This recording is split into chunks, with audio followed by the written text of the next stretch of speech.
नमस्कार, स्वागत है आपका जेजेएन न्यूज में और आपके साथ मैं हूं गणेश। करगिल युद्ध में शामिल रहे मेडिकल कोर के वरिष्ठ अधिकारी कर्नल डॉक्टर दिनेश बिष्ट ने ऑपरेशन सिंदूर को लेकर बड़ा बयान दिया है। उन्होंने पाकिस्तान की कायराना हरकत पर तीखी प्रतिक्रिया दी और कहा, भारत ने जवाब बीती रात दे दिया। उन्होंने बताया वो मेडिकल कोर में थे और साल 1992 में कारगिल में तैनात रहे।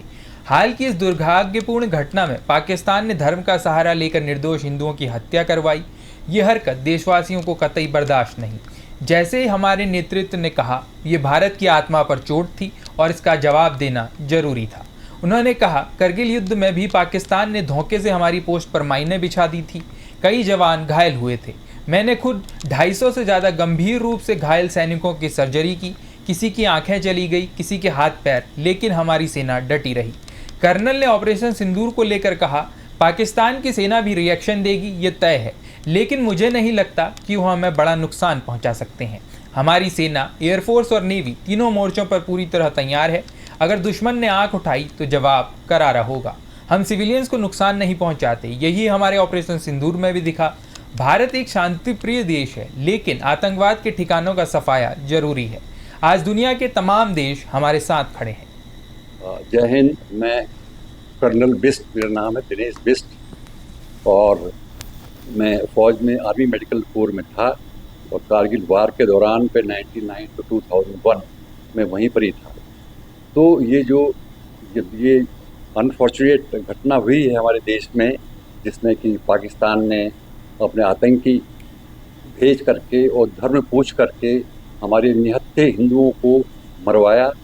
और ये कायराना हरकत जो है किसी देशवासी को बर्दाश्त नहीं हुई। पूरा देश गुस्से में था। जैसे ही हमारी लीडरशिप ने कहा कि ये भारत की आत्मा पे चोट है, तो एक न एक दिन तो ये होना ही था और ये मॉक ड्रिल आज होनी थी। तो रात में ही हमने ये दिवाली उनकी मना दी और उसमें उनके जो आतंकी ठिकाने थे उनको ध्वस्त कर दिया।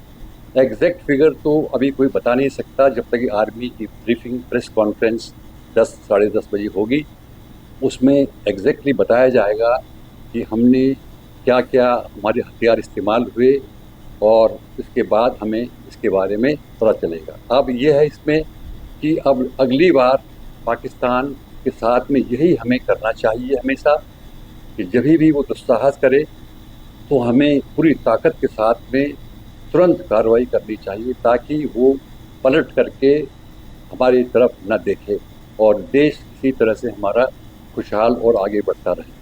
ये उनका भी देश है, उनकी भी सेना है और वो तो एक्शन तो डेफिनेटली करेंगे, लेकिन मुझे लगता नहीं है कि वो हमारे को बहुत ज़्यादा नुकसान पहुंचा सकते हैं। किस तरीके की आगे की तैयारियां करनी चाहिए सेना को? देखिए, सेना तो हमारी हमेशा प्रिपेयर्ड रहती है। आर्मी, एयरफोर्स और नेवी तीनों फ्रंट हमारे खुले हुए हैं और वो अगर उन्होंने आँख उठा करके भी देखा या कुछ भी ज़रूरत करी तो मैं समझता हूँ पूरी एकदम से रिएक्शन होगा और उनका बहुत ही खतरनाक तरीके से नुकसान होगा। हमारा एम ये है कि सिविलियंस को हम नुकसान न पहुँचाएं, जैसा कि इसमें भी हुआ है ऑपरेशन सिंदूर में। तो ये हमारा, क्योंकि हम लोग जो हैं पीस लविंग कंट्री हैं और हम नहीं चाहते कि किसी का बहुत ज़्यादा सिविलियंस का नुकसान हो, लेकिन ये जो आपके टेररिस्ट कैंप हैं इनका ध्वस्तीकरण होना बहुत ज़रूरी है और पूरा दुनिया के देश हमारे साथ में इस टाइम खड़े हैं। कारगिल युद्ध में आप रहे हैं, सब कई लोगों से जाना बताइए, क्या कहते हैं इसके लिए? तो कारगिल वार में ऐसा था कि ये भी पाकिस्तान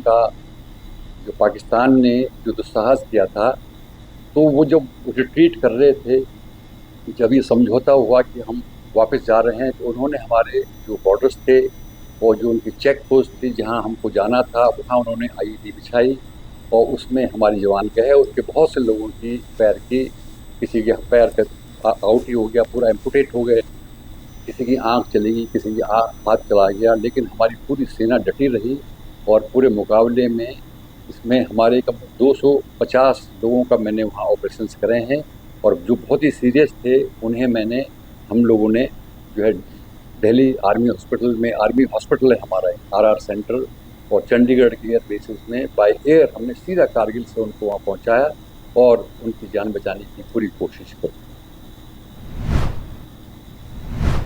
ये रिपोर्ट आपके लिए तैयार की थी हमारे संवाददाता राजीव अग्रवाल ने। फिलहाल के लिए इस खास खबर में इतना ही। बाकी की तमाम खबरों के लिए आप देखते रहिए JJN न्यूज़। धन्यवाद।